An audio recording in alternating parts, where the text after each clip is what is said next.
Continuação da leitura do livro O Caminho Infinito, de Joel Goldsmith. Leitura amadora por César Guidini. Capítulo 3. O Cristo. Uma antiga escritura revela: é difícil de se entender. Doando nosso pão, nos tornamos mais fortes. Dando nossas roupas aos outros, ganhamos em formosura. Fundando moradas de pureza e verdade, adquirimos grandes tesouros. Abraão, pai dos hebreus, baseou a prosperidade do seu povo na ideia do dízimo, doar 1/10 dos ganhos para propósitos espirituais e caritativos, sem pensar em retorno ou recompensa. A imortalidade se pode alcançar apenas pela prática contínua de atos de benevolência, e a perfeição se obtém pela compaixão e pela caridade. Quanto maior o degrau de amor altruísta que galgamos, mais nos aproximamos da compreensão do eu universal como o nosso ser real.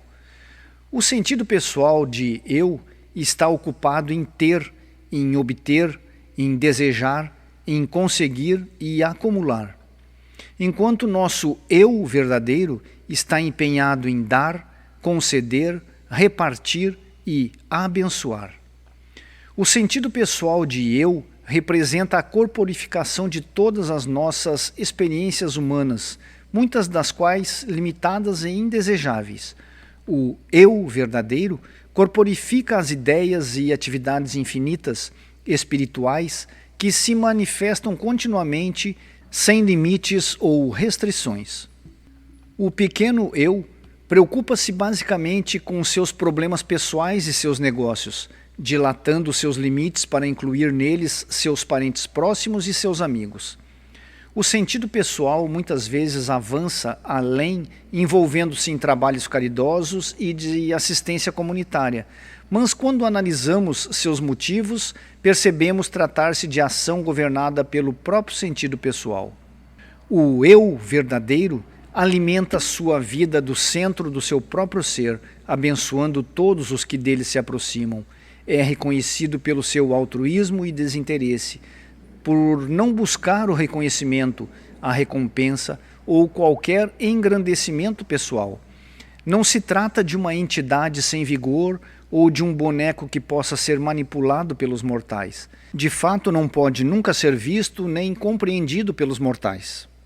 Recordo-me de 2 belos exemplos que, em quadros comoventes, revelam as diferenças entre o pequeno eu pessoal e o eu imortal.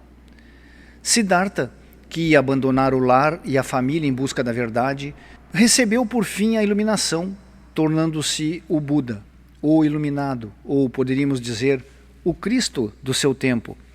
Seu pai, grande rei, sentindo a morte se aproximar e desejando rever o filho, mandou procurá-lo, pedindo que retornasse. Ao rever o filho, percebeu que o perdera em sentido pessoal de pai e filho, mas assim mesmo tentou reconquistá-lo. Disse o rei: eu te daria meu reino, mas se o fizesse, teria para ti o mesmo valor da cinza. Buda respondeu-lhe: sei que o coração do rei transborda de amor. Mas deixe que os laços do amor que te prendem ao filho que perdeste enlacem igualmente todos os teus súditos. Assim, em lugar de Siddhartha, receberás algo muito maior. Receberás o iluminado, o mestre da verdade, o pregador da retidão e ainda a paz de Deus em teu coração. O outro exemplo diz respeito ao grande mestre. E falando ainda à multidão, estavam fora sua mãe e seus irmãos que desejavam falar-lhe. E disse-lhe alguém: eis que estão lá fora tua mãe e teus irmãos querendo te falar. Mas ele respondeu àquele que o chamara: quem é minha mãe? E quem são meus irmãos? E abrindo os seus braços, apontando seus discípulos, disse: pois qualquer um que faça a vontade do meu Pai que está no céu, este é minha mãe, minha irmã e meu irmão. À medida que nos tornamos espiritualmente iluminados, somos procurados por aqueles que buscam se libertar de diversas formas de trevas materiais, da doença, do pecado, do medo, da limitação, da agitação e da ignorância. E nós podemos defrontar estas necessidades impersonalizando tanto o bem como o mal e compreendendo que a harmonia é uma atividade e uma qualidade da alma que se expressa universal e individualmente. Na meditação ou comunhão, nos tornamos receptivos à verdade que se desdobra dentro de nós, e a isto nós chamamos de oração. Nosso orar não deve ter ligação com o chamado paciente. De fato, a oração não é um processo, uma combinação de palavras ou pensamentos, de colocações, de declarações, de afirmações ou de negações. A oração é um estado de consciência no qual experimentamos a percepção da harmonia, da perfeição, da unidade, da alegria, da paz e do domínio. Com frequência, a meditação ou comunhão traz ao indivíduo alguma verdade específica, e esta verdade aparece externamente como o fruto de sua própria conscientização do ser real. Foi revelado, vezes incontáveis, que o talento, habilidade, educação e a experiência de cada indivíduo são de fato a consciência que se desdobra em caminhos individuais, como artista, músico, vendedor, homem de negócios ou ator. Segue-se disso que a consciência que expressa a si mesma nunca está sem oportunidade, reconhecimento e aceitação. Assim, não pode haver dom sem reconhecimento, um talento ou habilidade sem expressão, um esforço sem recompensa, uma vez que todos os esforços e ações são consciência expressando suas infinitas capacidades e possibilidades. A percepção consciente desta verdade fará dispersar a ilusão de desemprego, a falta de recompensa ou de reconhecimento. Contudo, guarde isso muito bem. A repetição destas palavras sem uma parcela de sentimento da verdade que encerram será como nuvens sem chuva, vãs repetições, nada. Desta maneira, já foi revelado que há apenas uma vida, e que esta única vida nunca está sujeita ao perigo de doença, de acidente ou morte. Esta vida é a vida do ser individual. Nunca é necessário tratar diretamente uma pessoa ou um animal, mas estar sempre alerta para nunca aceitar a ideia ou sugestão de qualquer outra presença, poder ou atividade que não a única vida, a única lei, a única alma. O viver constantemente nesta consciência do bem, da harmonia, dissipará a ilusão dos sentidos, quer se manifeste como pessoa doente ou pecadora. O simples declarar ou afirmar constante desta verdade nos seria de bem pouca valia, enquanto sua conscientização ou sentimento se nos manifestará como cura, como modificação, como renovação e até mesmo como ressurreição. Recentemente escrevi a um amigo por ocasião de seu aniversário e creio que ele gostaria que eu compartilhasse com vocês as ideias que me ocorreram no caso. Abre aspas. Quanto aos votos de aniversário, eu apenas gostaria que não tivesse qualquer aniversário, de modo que se lhe tornasse familiar a ideia de continuidade da existência consciente, sem parada ou interrupção, a conscientização do desenvolvimento progressivo. Fecha aspas.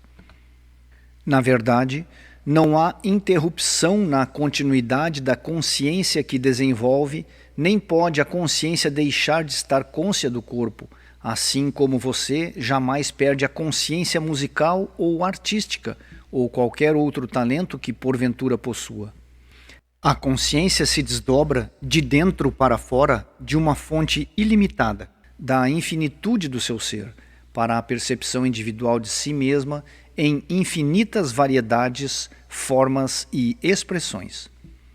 A morte é a crença de que a consciência perde a percepção do seu corpo. A imortalidade é a compreensão da verdade de que a consciência está eternamente ciente da sua própria identidade, corpo, forma ou expressão. A consciência, cônscia do seu infinito ser e corpo eterno, é a imortalidade atingida no aqui e agora. A percepção da consciência da manutenção de sua própria identidade e forma é vida eterna. A percepção da consciência que se desdobra eternamente nas formas individuais da criação ou manifestação é a imortalidade demonstrada aqui e agora. Esta consciência é você. A consciência espiritual é o abandono do esforço pessoal na realização de que a harmonia é algo que já é. Esta consciência, com a renúncia ao esforço pessoal, é atingida quando percebemos o Cristo dentro de nós como uma realidade presente. O Cristo é a atividade da verdade na consciência individual. É mais uma receptividade à verdade do que a sua verbalização. Na medida em que conseguimos a quietude interior, tornamo-nos sempre mais receptivos à verdade que se nos revela dentro de nós mesmos. A atividade desta verdade na nossa consciência é o Cristo, a própria presença de Deus. A verdade recebida e mantida continuamente em nossa consciência é a lei da harmonia em todas as nossas vicissitudes. Ela governa, dirige, orienta e suporta todas as nossas atividades da vida cotidiana.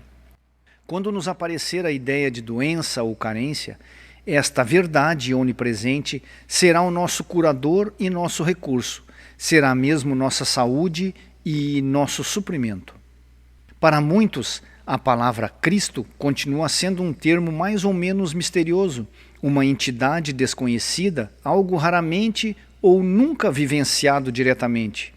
Se, porém, quisermos nos beneficiar com a revelação da presença divina ou poder dentro de nós, feita por Cristo Jesus e outros, teremos de modificar esse estado de coisas.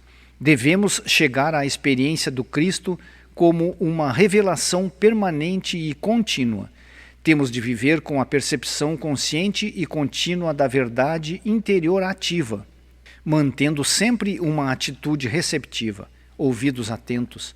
Não demorará para que tenhamos a experiência do despertar interior. Esta é a atividade da verdade dentro da consciência, ou o Cristo que alcançamos. Uma tal compreensão do Cristo nos esclarecerá a respeito da oração. Todas as definições do dicionário são unânimes em conceituar a oração com base na crença errônea de que haja um Deus, em algum lugar, a esperar que lhe imploremos de algum modo.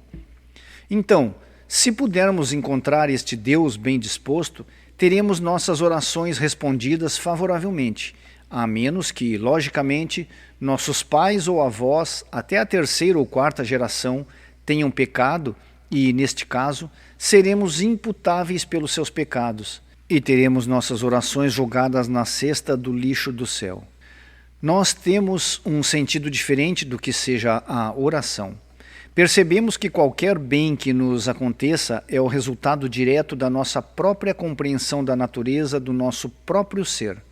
Nossa compreensão da vida espiritual se desenvolve à medida da nossa receptividade à verdade, não orando a Deus, mas deixando que Deus se revele e se manifeste a nós. Este é o mais alto conceito de oração. É alcançado quando dedicamos alguns minutos, tanto de dia como de noite, à meditação, a comungar, a escutar. Na quietude chegamos a um estado de receptividade que nos abre o caminho para sentir ou para perceber a presença real de Deus. Esta percepção ou sentimento é a atividade de Deus, a verdade em nossa consciência, é o Cristo, nossa realidade. Normalmente vivemos imersos num mundo sensorial e nos preocupamos apenas com o objeto de nossos sentidos. E isso nos traz nossa experiência de bem e de mal, de dor e de alegria. Se nós, através do estudo e da meditação, nos voltarmos mais para o lado mental da vida, veremos que nossos pensamentos se tornam mais elevados e, com isso, teremos melhores condições. À medida que refinarmos nossas qualidades mentais e manifestamos mais paciência, mais gentileza, caridade e perdão, estas qualidades se refletirão sobre nossa experiência humana. Mas não paremos por aqui. Mais alto que o plano do corpo e da mente está o domínio da alma, o reino de Deus. Aqui encontramos a realidade do nosso ser, nossa natureza divina. Não que o corpo e a mente estejam separados ou afastados da alma, apenas que a alma é o recôndito mais profundo de nosso ser. Nos domínios da alma, encontramos completa tranquilidade, paz absoluta, harmonia e domínio. Aqui não encontramos nem bem nem mal, nem dor nem prazer, apenas a alegria de ser. Estamos no mundo, mas não pertencemos a ele, pois não mais vemos o mundo dos sentidos como aparenta ser, mas tendo despertado nosso sentido espiritual, nós o vemos como ele é. Vemos a realidade através das aparências. Até aqui, buscamos nossa felicidade no universo objetivo, em pessoas, lugares ou coisas. Agora, porém, através do sentido espiritual, do sentido da alma, o mundo todo tende a nos trazer seus presentes, embora não mais pela busca direta de pessoas ou coisas, mas servindo-se destas como canais.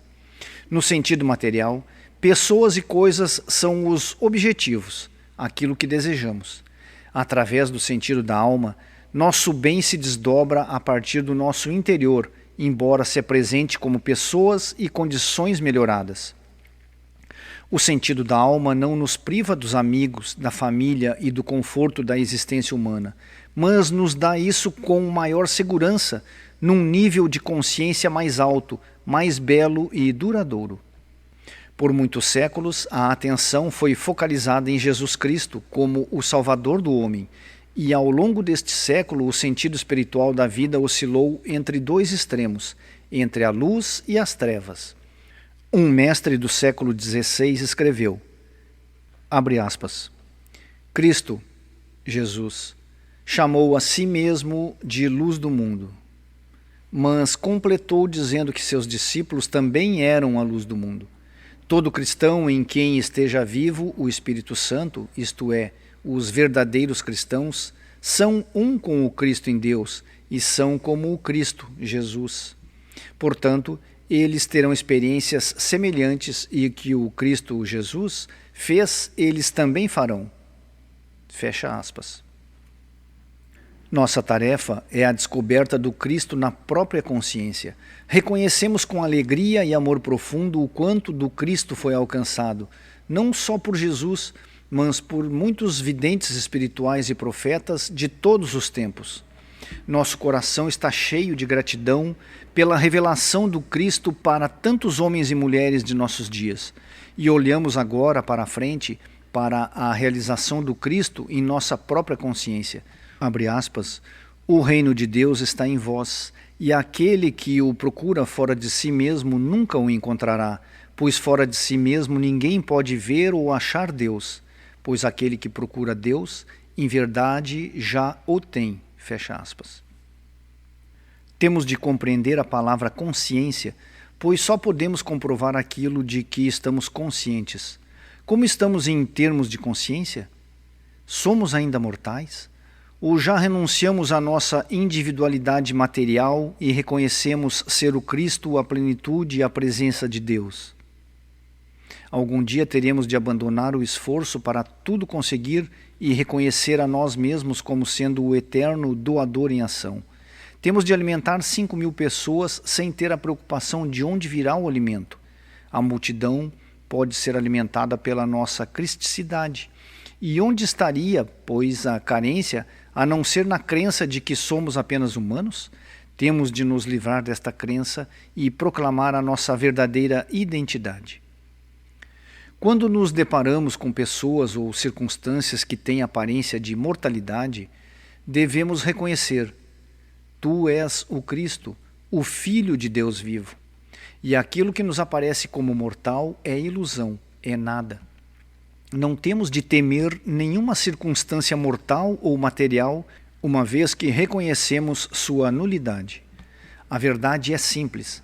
Não há verdade metafísica profunda ou misteriosa. Ou é verdade ou não é verdade. E não pode haver verdade profunda ou superficial, nem pode haver diversos graus de verdade. Para a verdade ser verdade, deve ser verdade absoluta. Ocupamo-nos agora com a verdade de que nós individualizamos o poder infinito. Não devemos procurar um poder fora ou separado de nós mesmos. Nós individualizamos o poder infinito na medida de nossa conscientização da verdade. A vida, que é Deus, é nossa vida. Há apenas uma vida, e esta é a vida de todos os seres, de todos os indivíduos. Nós individualizamos esta vida eterna e não há menos Deus em alguns seres do que em outros. E esta vida, em todos, é sem doença e imortal. Nossa consciência desta verdade é a influência curadora dentro de nós. Existe apenas uma consciência, Deus. Em nós se individualiza esta consciência onipotente e onisciente. Por isso, nossa consciência é o socorro sempre presente em qualquer circunstância.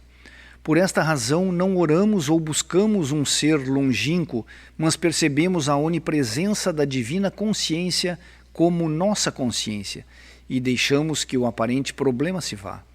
A percepção desta verdade nos confirma na consciência da presença da vida, da verdade, de Deus. A compreensão da unidade da consciência como a nossa consciência, da vida como a nossa vida, é a verdade eterna.